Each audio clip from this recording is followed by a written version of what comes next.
kembali dengan kota kata Omah Panji. Nah, kali ini bersama Mbak Indah Puspo dan Mas Nono MC. Kalau saya memanggilnya sering Pak Nono kan gitu. Tapi silahkan dulu minum kopinya. Nah, saya enggak berani banyak-banyak kopi. Oh gitu. Nanti tambah hitam. Oh. Ini kalau kopi hitam manis sih banyak yang mencari. Iya. Dulu. Sekarang naik pesawat. Iya.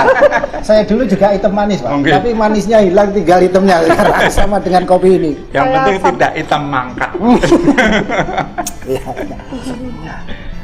Beberapa waktu yang lalu ini Mas Arif dari Omah Panji itu menyampaikan begini dalam bahasa Jawa itu dalam pengulangan kata kok enak sekali seperti leda, lede, tonga, tangi, Ikle, tolak. Yang tonga tangi apanya dulu, Pak? Kalau saya pilih tonganya aja, Pak. Yang penting tangi, tonga apa tanga? Tonga tangi. Itu namanya kanan itu? Dwi linggo, salin swara.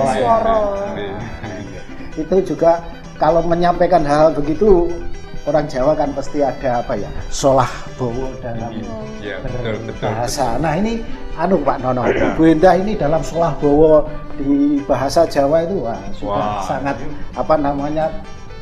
cermat sekali. Solah bowo itu seperti kapribaden. Ya, sikap kapribaden. Ya, sikap lungguhnya, sikap membahas solah bowo. Dulu kan ada tembang itu ya. Gimana? Lakune kaya macan luwe. Dani kaya apa macan sing luwe. Itu kan solah bowonya kaum Hawa, kaum perempuan. Kenapa seperti macan luwe? Iya. Macan itu kan seperti itu, gelenuk-gelenuk. Ya. Gelenuk-gelenuk ki wareke ya gelenuk-gelenuk, ndahne oleh luwe. Ndahne oleh gelenuk.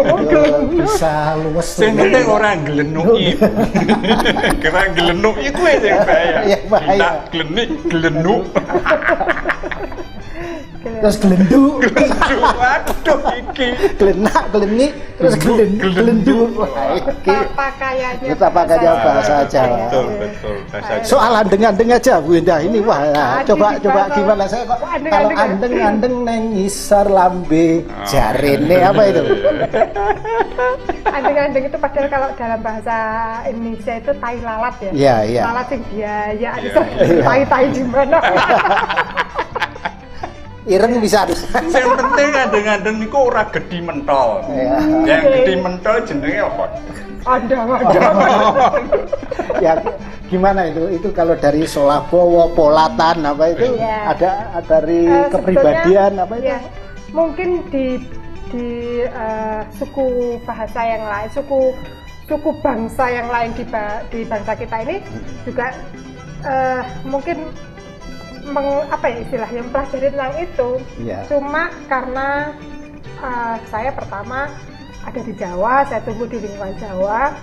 Kemudian orang Jawa itu kalau dibilang istilah klenik atau apa itu bukan niteni. Orang Jawa kan ada ilmu titenan. Iya.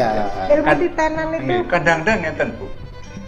Wong ki sing dieling-eling tuh yang paling utama nu solah bowo. Delok wong sing yang terbayang-bayang tuh hanya eseme, lirikane, denak-denuke, lumakune ing sak dhuwure napa? Ril.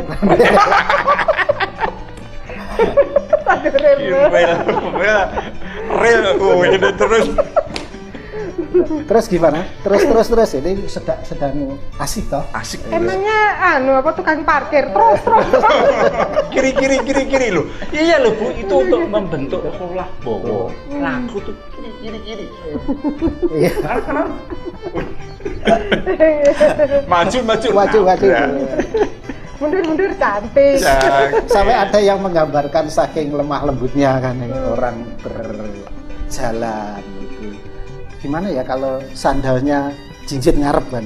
Biasanya sandal niku kaya anak unen alise blarak sempal. Aneh.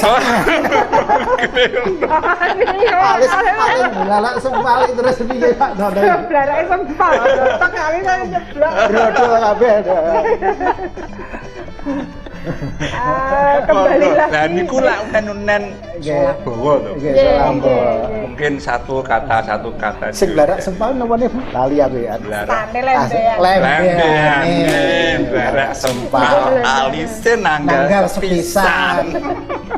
Pada saat ini alis cincang. Hati-hati ini nguduk turi. Wah, iki lambene semongko. Semongko lambene pripun golek lambene? Nek lambe kok lali to kula. Aku pas ulangan lambe mboten. Tapi aduh ini. Lambene kaya semongko disigar. Jambe. Jambe. Sinigar. Ini anu. Monggo. Indah ini Pak Nono ini kan apa ya mempunyai kemampuan dan keahlian serta keterampilan di dalam soal drama ini. Nah, mungkin beda ada sesuatu yang bisa digali dari Pak Nono. Berkait dengan Solah Bowo itu nanti kan Pak Nono bisa mengupas dari sisi dramatika atau teatrikal. Nah, yang yang mungkin perlu saya share sebagai sebuah ilmu untuk anak-anak Jawa generasi sekarang adalah bagaimana membentuk diri kita, perilaku yang muncul menjadi perilaku yang memang benar-benar enak untuk dilihat, bukan enak dinikmati loh. Agak beda. Apa mana enak dicicipi. Beda persepsi. Beda persepsi. Wes pokoknya lek sing ngomong itu wis 50 tahun ke atas. Pada intinya anu to menika nggih. Dasar anu pada dasar pembentukan karakter, berperan dalam perilaku, mungkin pembentukan sesuatu yang menampakkan diri secara visual ya kan. Bahasa tubuhnya. Kadang-kadang di dalam seni peran itu anak-anak kadang-kadang sampai terbawa-bawa di dalam kehidupan sehari-hari. Nggak mungkin kalau seorang penari tentu kadang-kadang ikut di dalam laku sehari melakukannya ditoto. Nggak sadar kalau dia sedang duduknya ditoto, ngomongnya ditoto. Padahal itu di kehidupan biasa, bukan dalam kehidupan menari. Iya, terbawa. Begitu juga orang peran, seorang aktor kadang-kadang nunggu padahal nunggu biasa acting terus. Karena dia merasa ada yang memperhatikan. Itu Solah Bowo. Nggih, leres. Iya toh. Itu pembelajaran Solah Bowo, mau tidak mau itu harus diakui. Menjaga sikap sehari-hari. Ya. Nah, berarti di dalam keberkesenian kita sehari-hari itu tentu saja ada nilai manfaatnya dalam kehidupan sehari-hari. Menjaga sikap. Berarti kita pada akhirnya mau tidak mau layak untuk menjadi seniman yang panutan. Gitu. Ya. Jadi akhirnya ada tuntunannya ya di dalam kalau peran. misalkan benda kalau besok kamu menari dengan ukel yang seperti ini, ukel gini kan, ukel gini. Kau lek nyugone kopi nih gini, tamu mau kudu mbak ukel dhisik. Monggo. Loh, itu Solah Bowo. Monggo ibu. Nah itu awal-awalnya Pak dalam mungkin ya di dalam berlatih seni drama atau teater, seni tari itu ada sikap atau perilaku yang awalnya di permukaan itu kan, bukan berasal dari dirinya sendiri, tapi karena itu ada pendorong atau stimulus dipahami, diinternalisasi, dan akhirnya menjadi pembawa. Pada dasarnya seorang pemain, katakanlah aktor, baik itu di dalam seni peran panggung atau dia bermain di film, yang dia bermain di depan kamera, dia harus memiliki dasar-dasar yang kuat tentang bagaimana dia mengolah vokal. Coba kalau kita mendengarkan misalkan wong ngomong dengan kata-kata yang besuel, gak jelas, hurufnya gak jelas, yang busul, kalau sama mendengarkan orang-orang yang artikulasinya jelas, lebih enak. ngomong besuwel ra karuan. Ngantuk itu pendengar itu. Tapi kalau wong ngomong kayak jelas, apalagi sing ngomong itu kayak bendah. Weh, jangan. Waduh. Dapat lem-leman banyak dari Pak Nono, Pak Gatot. Yang kedua kemudian dia juga harus memiliki tubuh. Pelatihan tubuh itu pada dasarnya antara tari dan drama teater itu tidak jauh berbeda. Mengolah tubuh, mengolah gerak, bagaimana tubuhnya supaya lentur, memiliki stamina yang kuat sama pada dasarnya. Cuma kalau kemudian satu diolah supaya luwes, lembut, sama-sama luwes dan lembutnya. Luwes kalau di dalam seni peran dia mengolah tubuh itu kelenturannya juga harus diolah. Karena suatu ketika anak muda berperan sebagai orang tua, misalkan tubuh orang tua itu udah mengikuti sami dengan tari. Jadi gak jauh berbeda.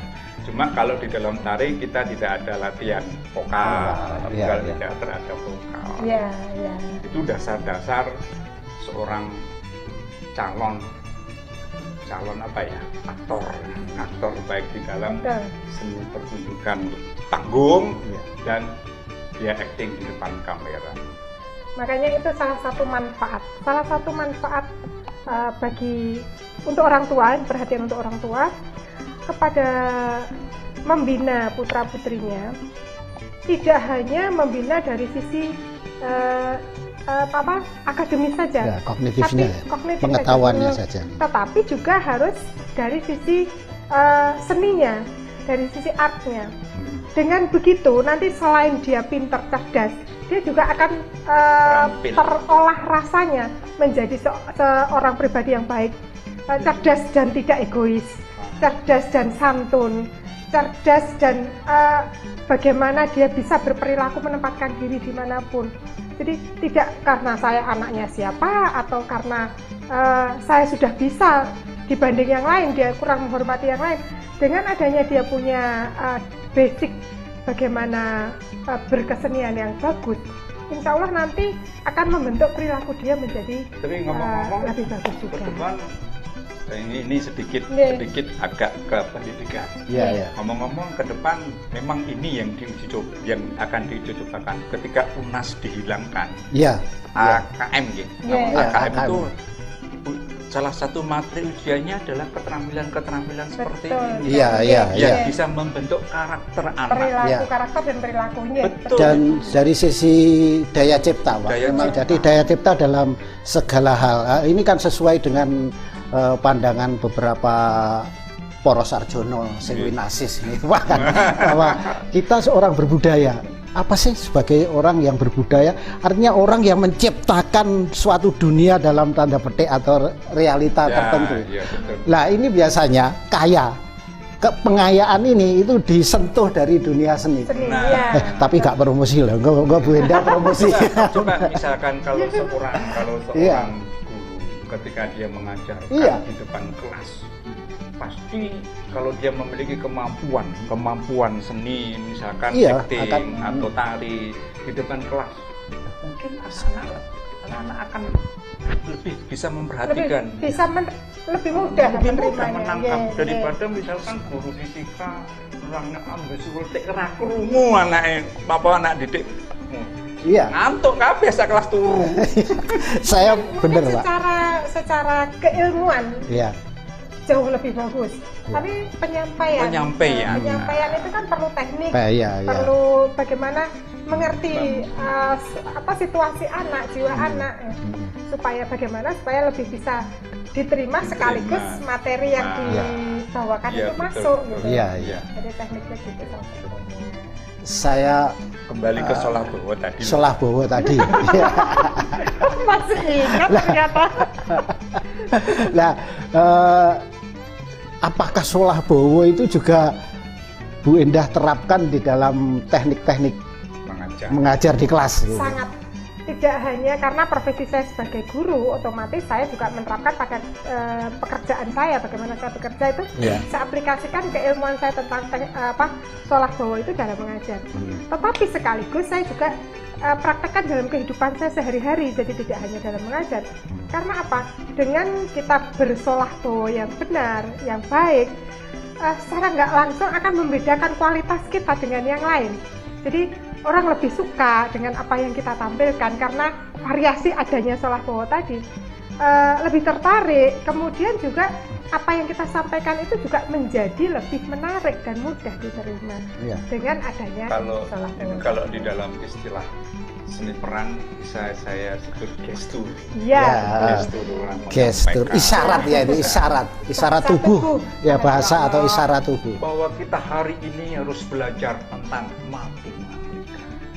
Kalau kita menyangka, guru kok kayak main teater. Tentu kalian akan tahu bahwa 5 kali 5 itu tidak mesti 25. Muridnya bingung. 5 kali 5 tidak mesti 25, muridnya bingung. Cara menyampaikan kok yuk, tapi salah. 5 kali 5 tidak mesti 25. Muridnya bingung. Jadi antara apa yang disampaikan dengan gesturnya harus subut. Ya, apalagi matematika yang sifatnya menuju ke hal-hal yang sosial itu kan bisa diterapkan di sosial saja. Seperti aku sama kamu jadinya dua. Loh, bukan toh, Pak? Aku sama kamu jadikan aku kamu. Aku 1 ditambah kamu. 2 3, 4 atau 5 kan gitu.